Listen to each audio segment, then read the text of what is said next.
Welcome. आप सभी का एक बार फिर से बहुत बहुत स्वागत है आपके और हमारे चैनल हेल्पर सीयूईटी प्रिपरेशन में। यहाँ पे हम लोग टीचिंग एप्टीट्यूड का क्लास देख रहे हैं और ये क्लास नंबर 6 है, जिसका टॉपिक नेम है प्राचार्य, शिक्षक और गैर शिक्षण कर्मचारी प्रबंधन एक परिचय। सबसे पहले हम लोग इसके बारे में जान लेते हैं कि शिक्षण और गैर शिक्षण कर्मचारी क्या होते हैं। तो शिक्षण का तो मतलब आप लोग जानते होंगे कि शिक्षक से है, टीचर से है, और गैर शिक्षण मतलब ऐसे स्कूल में भी कुछ कर्मचारी होते हैं जो क्या करते हैं, पढ़ाते नहीं हैं और कुछ अन्य कार्य करते हैं, जैसे कि ऑफिस में बैठ गए, ऑफिस से रिलेटेड कुछ वर्क कर रहे हैं, अकाउंटिंग का काम कर रहे हैं, स्कूल में फीस के रिलेटेड काम कर रहे हैं, चपरासी हो गया या सफाई कर्मचारी हो गए। अगर पार्क है आपके स्कूल में तो पार्क में जो लोग काम करते हैं वो हो गए, तो इन्हें गैर शैक्षणिक कर्मचारी माना जाता है, गैर शिक्षण कर्मचारी माना जाता है। इनके प्रबंधन यानी टीचर और नॉन टीचिंग स्टाफ जो होते हैं उनका प्रबंधन मैनेजमेंट पे हम लोग यहाँ पे प्रकाश डालेंगे। ये होता क्या है। शिक्षा प्रणाली में प्राचार्य, शिक्षक और शिक्षण कर्मचारी महत्वपूर्ण भूमिका निभाते हैं। कुशल प्रबंधन मैनेजमेंट छात्रों के परिणाम, स्कूल की संस्कृति और कर्मचारियों की संतुष्टि के लिए आवश्यक है। ठीक है, जैसे स्कूल है आपका, विद्यालय है, उसमें टीचर तो पढ़ाएंगे ही पढ़ाएंगे, उसके अलावा कौन से टीचर क्या करेंगे और जो नॉन टीचिंग स्टाफ है कैसे काम करना है, कैसे उनका पूरा ओवरऑल मैनेजमेंट होगा एक स्कूल को चलाने के लिए, तो ये काफ़ी इम्पोर्टेंट है। उसका आपको एक मैनेजमेंट करना होगा, कैसे क्या करना है, क्या कराना है, पूरी तरह से मैनेजमेंट बहुत ही ज़रूरी है, नहीं तो सब कुछ अस्त व्यस्त हो जाएगा। आगे हम लोग देखते हैं जो प्राचार्य की भूमिका है। जो प्राचार्य मतलब हेडमास्टर होते हैं, उनकी भूमिका और जिम्मेदारी क्या होती है। तो एक नेता के रूप में प्राचार्य होता है, जैसे एक विद्यालय है उसके हेड होते हैं, प्राचार्य जो नेता होते हैं वो हेड होते हैं। इसके बाद विद्यालय प्रशासन के लिए जिम्मेदार होते हैं, जैसा कि मैंने आपको ऊपर बताया कि पूरा विधि व्यवस्था मेंटेन करके आपको चलना पड़ता है। जो टीचिंग है हो गया, नॉन टीचिंग स्टाफ हो गया, अन्य कार्य भी स्कूल में होते हैं, जैसे कि कोई अन्य प्रतियोगिता कराना है, किसी तरह का कंपटीशन, डिबेट कंपटीशन, खेल कूद कुछ भी कराना है तो उसका एक अलग मैनेजमेंट होगा। इसके बाद कैसे पढ़ाना है, कब एग्ज़ाम लेना है, इसका एक अलग मैनेजमेंट होता है। तो विद्यालय प्रशासन की जिम्मेवारी कुछ होती है, जैसे प्राचार्य विद्यालय के प्रशासन के लिए जिम्मेदार हैं, जिसमें बजट प्रबंधन, सुविधाओं का रखरखाव और सुरक्षा प्रोटोकॉल शामिल है। वे सुनिश्चित करते हैं कि विद्यालय सुरक्षित और कुशल है। इसके बाद आपका हो गया शैक्षणिक नेतृत्व। जो प्राचार्य शैक्षणिक नेतृत्व प्रदान करते हैं, जिसमें पाठ्यक्रम विकास, शिक्षण विधियों का मूल्यांकन और शिक्षण विकास शामिल है।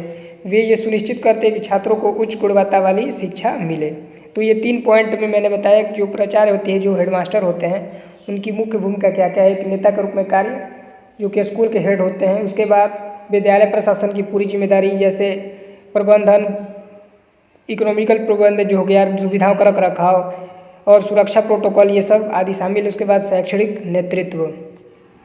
इसके बाद शिक्षा प्रबंधन, भर्ती, विकास और मूल्यांकन पे अगर हम बात करें तो यहाँ पे 3 पॉइंट में इससे भी मैंने यहाँ पे रखा हुआ है। तो एक है प्रभावी शिक्षण भर्ती रणनीति।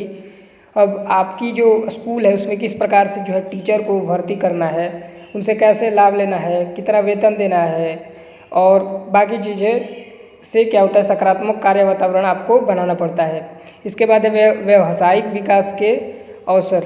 शिक्षकों को प्रशिक्षण, मेंटरशिप और सम्मेलनों के माध्यम से व्यावसायिक विकास के अवसर प्रदान करना महत्वपूर्ण है। यह उन्हें अपनी शिक्षण विधियों में सुधार करने और छात्रों को परिणामों को बेहतर बनाने में मदद करता है। इसके बाद है आपका 3rd पॉइंट, जिसमें शिक्षण प्रदर्शन का मूल्यांकन। जो शिक्षक कार्य करते हैं उनका एक नियमित अवलोकन, यानी कि जो ओवरऑल उनकी भी जांच की जाती है कि वो कैसे पढ़ा रहे हैं, छात्रों की क्या प्रतिक्रिया है, यानी रिस्पांस क्या है स्टूडेंट का। उसके बाद पोर्टफोलियो समीक्षा के माध्यम से शिक्षक प्रदर्शन का मूल्यांकन करना शामिल है। यह शिक्षक और उनकी ताकत और कमजोरी को समझने और सुधार के क्षेत्रों की पहचान करने में मदद करता है।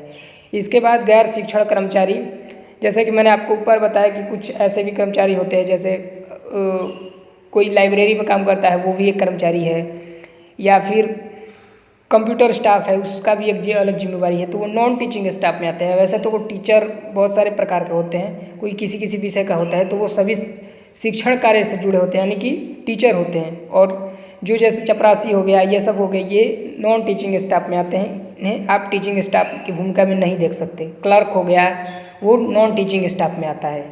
इसके बाद प्रशासनिक सहायता, पुस्तकालय सेवा, जैसा कि मैंने आपको बताया। उसके बाद ड्राइवर वगैरह हो गया, जैसे स्कूल बस चलता है तो उसमें ड्राइवर होंगे, तो ड्राइवर का काम ड्राइविंग करना होता है, वो आपको आपके बच्चों को स्कूल तक लाएगा। तो ये क्या है, ये सभी कर्मचारी हैं आपके स्कूल के, लेकिन ये नॉन टीचिंग स्टाफ में आएंगे। ठीक। इसके बाद भोजन सेवाएं, तो भोजन सेवाएं की बात करें तो गैर शिक्षण कर्मचारी भोजन सेवाएं प्रदान करते हैं, जिससे भोजन तैयार करना और परोसना शामिल है। ये सरकारी और प्राइवेट विद्यालय दोनों जगहों पे होता है। प्रमुख रूप से सरकारी विद्यालयों में इस तरीके की होती है व्यवस्था, जिसमें मिड डे मील योजना के बारे में आप जानते होंगे। इससे रिलेटेड जो क्वेश्चन है वो आपके एग्जाम में पूछे जाते हैं। कई बार मैंने क्वेश्चन देखा है मिड डे मील से रिलेटेड क्वेश्चन टीचिंग में पूछे जाते हैं। इसके बाद है आपका प्रभावी संचार और सहयोग की अगर हम बात करें तो पहला है आपका स्पष्ट और खुला संचार। सभी हितधारकों के साथ स्पष्ट और खुले संचार का महत्व है, जिसमें प्राचार्य, शिक्षक, गैर शैक्षणिक कर्मचारी, छात्र और माता पिता शामिल है। दूसरा है आपका टीमों का सहयोग। टीमों के सहयोग को बढ़ावा देना बैठकें, कार्य समूहों और संयुक्त परियोजनाओं के माध्यम से। तीसरा है आपका संघर्ष समाधान, मुद्दों को हल करने और सकारात्मक संबंधों को बनाए रखने के लिए प्रभावी रणनीति आपको बनाना पड़ता है। इसके बाद है आपका प्रौद्योगिकी का उपयोग। तो जो प्रौद्योगिकी है उसका कैसे, टेक्नोलॉजी का कैसे आपको उपयोग करना है इनकी ओवरऑल मैनेजमेंट के लिए। तो सबसे पहला है आपको प्रशासनिक कार्यों को सुव्यवस्थित करना। प्रशासनिक कार्यों को सुव्यवस्थित करने के लिए प्रौद्योगिकी का उपयोग करना, छात्र डेटाबेस, ग्रेडिंग सिस्टम और संचार उपकरण जैसे कि कंप्यूटर, लैपटॉप वगैरह। शिक्षण और सीखने को बढ़ावा दिया जाना है। यहाँ पे शिक्षक और सीखने के बढ़ावे के लिए प्रौद्योगिकी का उपयोग, टेक्नोलॉजी का उपयोग, इंटरैक्टिव व्हाइट बोर्ड, ऑनलाइन संसाधन और आभासी यानी वर्चुअल क्लासरूम, जो स्मार्ट क्लास होते हैं आजकल काफ़ी ट्रेंड में वो तो उसको आभासी कक्षाएं बोला जाता है हिंदी में। अगर हम इसे देखें तो ये डिजिटल क्लासरूम की तरह, स्मार्ट क्लासरूम की तरह काम करता है, जिसमें एक बड़ी LED स्क्रीन होती है और एक लोग गाइड करते हैं, एक शिक्षक। तो उससे काफ़ी बेहतर तरीके से जो है एजुकेशन का काम होता है, शिक्षण का काम होता है, टीचिंग का काम होता है। इसके बाद हो गया आपका कर्मचारियों के प्रशिक्षण और विकास। कर्मचारियों के प्रशिक्षण और विकास के लिए प्रौद्योगिकी का उपयोग करना, ऑनलाइन पाठ्यक्रम, वेबिनार और सिमुलेशन इत्यादि इसमें क्या है, शामिल होता है। इसके बाद आपका इसकी में जो चुनौती आती है उसका समाधान कैसे करना है ये भी आपको देखना है। तो अगर हम स्कूल्स की बात करें तो सीमित संसाधन में प्रबंधन करना होता है।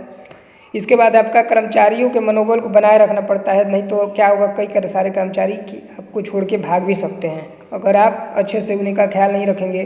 कई सारी चुनौती का वो ये लोग सामना करते हैं, तो कैसे आपको उनका मनोबल बनाए रखना है ये भी एक चुनौतीपूर्ण कार्य हो सकता है।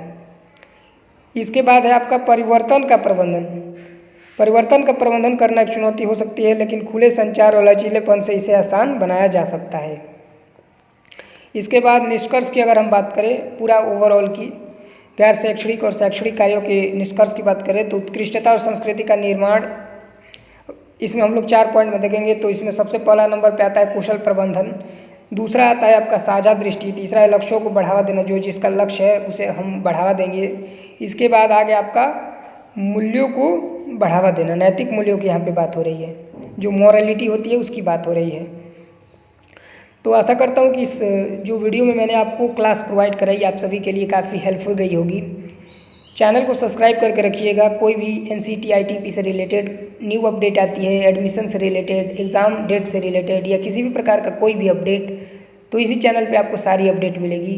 साथ ही साथ आप मेरे टेलीग्राम चैनल को भी ज्वाइन कर सकते हैं, व्हाट्सएप चैनल को भी ज्वाइन कर सकते हैं। दोनों का लिंक आपको डिस्क्रिप्शन में मिल जाएगा, जहाँ से जुड़ के आप मुझसे डायरेक्टली कोई भी सवाल पूछ सकते हैं और जिसका रिप्लाई जो है 12 आवर्स के अंदर, 12 घंटे के अंदर आप सभी को दिया जाएगा।